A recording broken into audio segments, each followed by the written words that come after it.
to explain about this religion, I have to bring into a capsule form the core philosophy, the practices, the way of life, the tradition, the culture, the beliefs that was practiced for more than 35,000 years. This religion is practiced for over 35,000 years, and this makes this religion the ancient on planet Earth.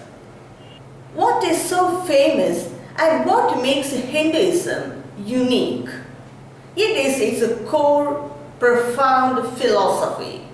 That is the Jiva Brahma Aikyam, which is otherwise known as the merging of the individual consciousness with the universal consciousness.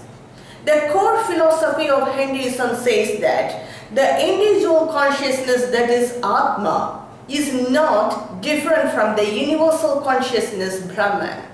It is this makes this philosophy such unique and great.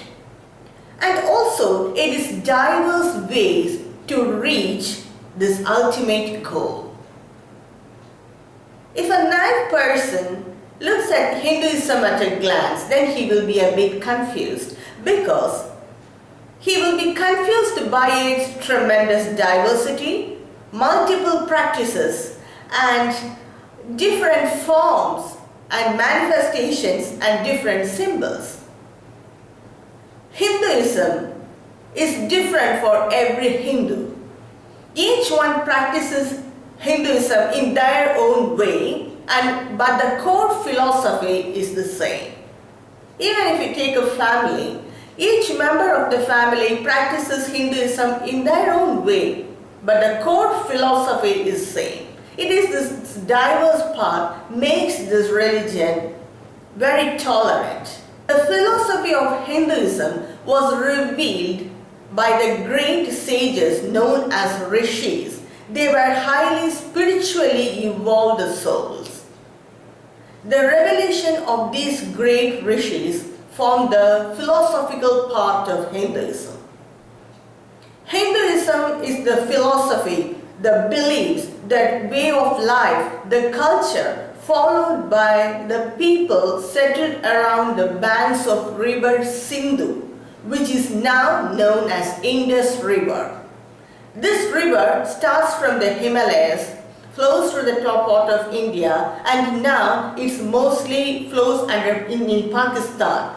It comes under the geographical area of Pakistan and it reaches in the Arabian Sea in Karachi.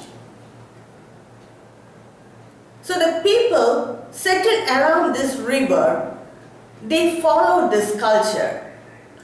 The people who followed this philosophy and this way of life are known as Hindus. In fact, Hinduism and Hindu are the names given by the invaders of India. Originally, Hinduism was known as the Sanatana Dharma, meaning the eternal way of life or the timeless practice. Even now, some of the philosophers and historians refer to Hinduism by this name, that is Sanatana Dharma. When the invaders invaded India some 10,000 years back, they gave this name for this religion or this way of life as Hinduism, and they called the people who followed that religion as Hindus. Sanatana Dharma was also known as a Vedic religion. The revelation of the rishis, they just revealed that spiritual truth. When they are in the highest state of meditation, they were able to grasp the spiritual truth.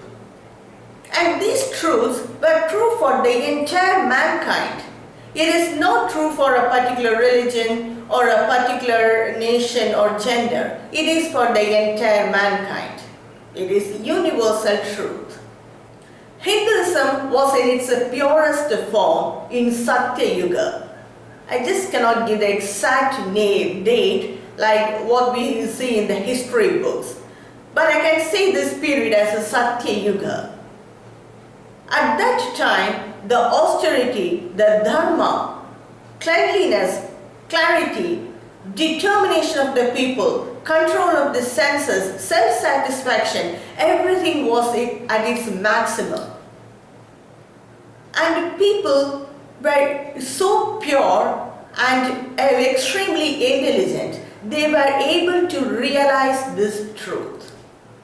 Everyone realized their truth in their own way. They chose the different path to reach the ultimate goal because everyone's mind is different. But anyhow, they reached the core philosophy, that is the Jiva Brahma Aikyam. The revelation of the rishis during that time formed the core philosophy and almost the philosophy of Hinduism. But when time rolled on, in the next yuga, that is the Treta Yuga, the people were a little bit materialistic, their mind were not so subtle. The austerity, truth, dharma, control of the senses, self-satisfaction, everything declined a bit. And so these people were not able to grasp the core philosophy. And so they personified the natural forces. That is, the natural forces are the Vayu, that is air, Agni, fire, Akasha, ether, Apa, water, and Prithvi, earth. They began to appease these natural forces by worshipping the spiritual powers that governed these natural forces. And that's how rituals came into existence. Till then, Hinduism was known as Sanatana Dharma. It is a way of life, it is a culture. But now, starting to appease these natural forces, rituals came into being. And that's how the rituals were compiled. Later, sage Vedavyasa codified these rituals and formed as the Karma Kanda of the Vedas. When rituals were compiled and when people began to appease the natural forces by worshipping them, by doing them pujas and yagna, Sanatana Dharma was called as Vedic Dharma, and that period was known as Vedic period. When philosophy is realized, then it is spirituality. When philosophy is combined with rituals, then it is the religion. And that's how the way of life, the culture, the Sanatana Dharma became the religion. Again, when the time rolled on, and that was the Dwapara Yuga, at this period, dharma, truth, austerity, control of the senses, the self-satisfaction, clarity, purity, everything declined a lot. And people's mind were very gross, and they cannot grasp the philosophy of Hinduism, the profound philosophy of Hinduism. So the sages during that period gave the philosophy in the form of stories and real life stories. And that's how the Puranas were written by sage Vedavyasa. The form of God, the attributes, the power and the concept of God was propagated through these Puranas. The form of every manifestation, its attributes, power, everything became clear through these Puranas. Puranas explained about the manifestation of the non-dual Brahman. Each Purana explains about each manifestation and everything is given clear in it. The infinite form of that manifestation, how the universe unfolded from that manifestation, and how the cultures, rituals, everything is performed, and how it will roll back to that manifestation. Everything is given in detail in the Puranas. When Puranas became very popular, that period of time was known as the epic period or Puranic period. The temple culture started from the end of the Treta Yuga and it just flourished during this period, Dwapara Yuga. And now also in the present Yuga, Kali Yuga, the temple culture is very much growing. Each manifestation is given a form, the attributes are given for it, and a temple is built for every manifestation. And that's how the attributes, the powers and the form of Shiva, Vishnu, Shakti, everything became very clear. And the reason for all this is the Puranas. The manifestations are of a very wide range, ranging from the most subtle auspicious form to the most ferocious form. So it's a wide spectrum. A person who just understand or look at Hinduism from one point of view will not understand this religion completely. And that's why it is known as philosophy. You have to understand the whole. People's minds were so gross, they thought that each manifestation is different from the other, and they started to believe that each one is a separate god. In fact, in Hinduism, that is the core Hinduism, Sanatana Dharma, there is no idea of God. And there is no idea of form or attributes. How can you imagine form or attributes for the infinite?